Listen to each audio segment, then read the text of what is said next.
Your brain releases dopamine, not when you feel pleasure, but the moment before it. And that single biological fact explains something most people spend years blaming themselves for without ever understanding. If you have ever finished something that was supposed to feel good, a night out, a long scroll, an episode you had been looking forward to, a moment you had been building up in your head, and then sat in the quiet afterward, feeling completely hollow, like something had been taken from you instead of given, you are not broken, you are not ungrateful, and you are definitely not the only one.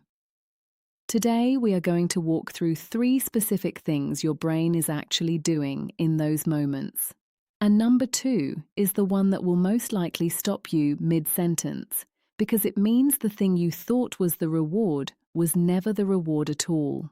Most people explain that post-pleasure emptiness to themselves the same way. They call it laziness, they call it ingratitude.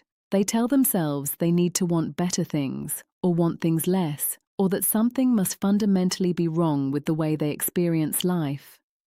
They treat the hollowness as a moral failure, a sign of weakness, evidence that they are somehow less capable of happiness than the people around them who seem perfectly fine. But that entire story, every word of it, is built on a misunderstanding of how the human brain actually functions. This was never about your character. It was about a system inside your nervous system that was designed long before modern pleasure even existed, running exactly as it was built to run. The emptiness you feel is not a sign that something went wrong. It is a sign that something went exactly right, in the wrong environment. Dr. Kent Berridge at the University of Michigan spent years studying what he called the wanting versus liking distinction in the brain, and what he found genuinely reorganized how neuroscientists understand pleasure. His research identified that the dopamine system, the chemical most people associate with feeling good, is not actually responsible for pleasure itself. It is responsible for anticipation, wanting, craving. Dopamine fires hardest before the reward arrives. The moment the reward is received, dopamine levels begin to fall. And in some people, by the time the experience they waited for is actually happening, the neurochemical peak has already passed. This is not a flaw. It is ancient architecture, and it means the crash afterward was never about what you did. It was about what dopamine does. Picture this. It is late. You have had a hard week, the kind where nothing was catastrophically wrong, but everything felt slightly heavier than it should have. You find something to look forward to, a movie, a conversation, a meal, a night with someone, a moment of solitude with something that feels like reward. You build it up quietly in your mind, and then it happens. And somewhere in the middle of it, or right at the end, or in the first few seconds of silence after, the emptiness arrives. Not sadness exactly, not disappointment exactly. Something quieter and more unsettling, a kind of hollowness that makes you wonder why you even wanted it in the first place. You lie there or sit there and think, maybe I am just someone who cannot enjoy things properly. And then you do not say that to anyone, because how do you even explain that without sounding like something is seriously wrong with you? Here is something important before we go further. The fact that you notice this at all, the fact that you are sitting with it instead of just distracting yourself immediately into the next thing, means something. Most people never get this far. They cycle through the loop their whole lives and call it just the way things are. You are already past that. And what comes next explains the 3 specific things your brain is doing that nobody ever walked you through. The first is called the dopamine cliff, and it is simpler than it sounds once you see it clearly. Your brain has a baseline level of dopamine that it uses as a reference point. When something pleasurable approaches, dopamine surges above that baseline. This is the wanting, the excitement, the pull toward the thing. But dopamine is not infinite, and the brain is always regulating itself back toward equilibrium. When the surge comes down, it does not stop at baseline. It drops slightly below it. That dip below baseline is the emptiness. It is not philosophical. It is not emotional sensitivity. It is a return to chemical equilibrium that briefly passes through a trough. The validation here is complete. This is something every human brain does.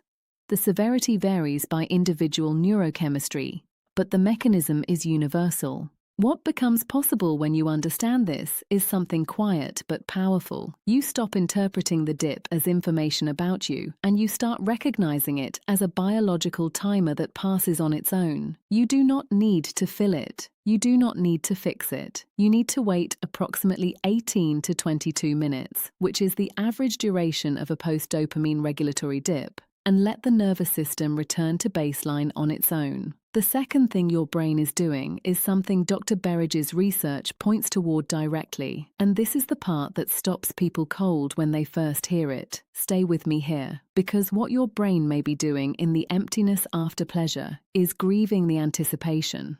Not the experience itself, the anticipation. The craving, the wanting, the imagined version of the thing. That was its own neurological event, its own dopamine release, its own source of aliveness. And now it is gone, not because the experience was bad, but because the experience existing means the anticipation cannot anymore. The version of the reward that lived in your imagination had no limits, no flaws, no moment of ending. The real version did, and the brain, which had already spent dopamine on the wanting, now has less available for the having. This is why the things you look forward to most sometimes feel the most hollow when they arrive. Not because they failed you, because the version that lived in your mind was already a complete experience, and the real one replaced it. Nobody tells you this. It is one of the most quietly painful and completely misunderstood dynamics in human emotional life. And the fact that you have felt it does not mean you are incapable of enjoyment. It means you are capable of extraordinarily vivid anticipation. That is the other side of the same coin. And here is what that opens up practically. When you notice the emptiness arriving, there is a question worth asking that most people never ask. Was I here for the experience, or was I chasing the version of it I had already built? That question does not require an answer immediately.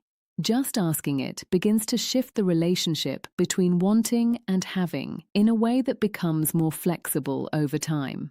The third thing is the one that carries the most weight, and it is the one most worth sitting with.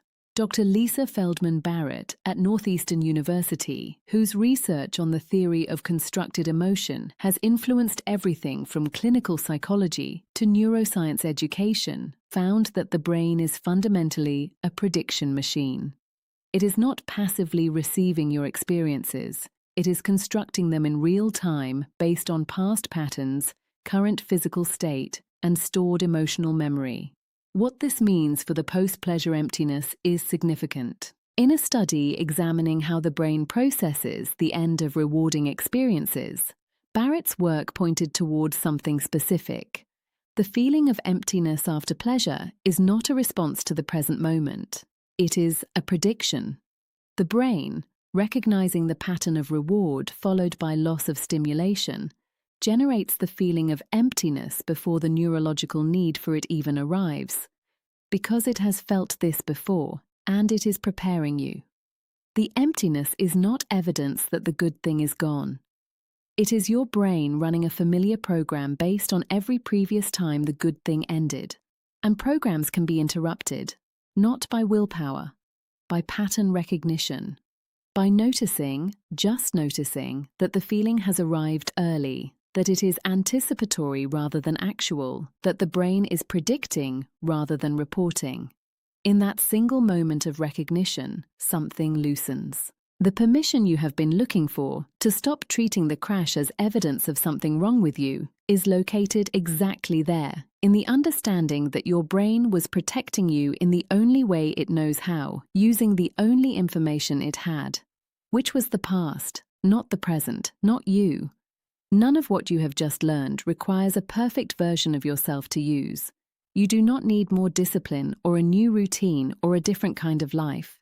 You need the understanding you now have and the willingness to bring it into the moments when the hollowness arrives, as a piece of information rather than a verdict. The brain is not punishing you. It is doing something far more ordinary and far more survivable than that. It is being human, in the most neurologically literal sense of the word. There is one more thing that connects directly to everything you just heard. And if you stop here, you will likely keep misreading a pattern in your relationships and your daily emotional life that is quietly running in the background of almost every low moment. The next piece of this is about what happens inside your nervous system when pleasure becomes the thing you rely on to feel okay, and why that shift happens so gradually that most people never see it coming until it has already restructured something. That is where this goes next, and you will want to understand it before you decide what any of this means for you.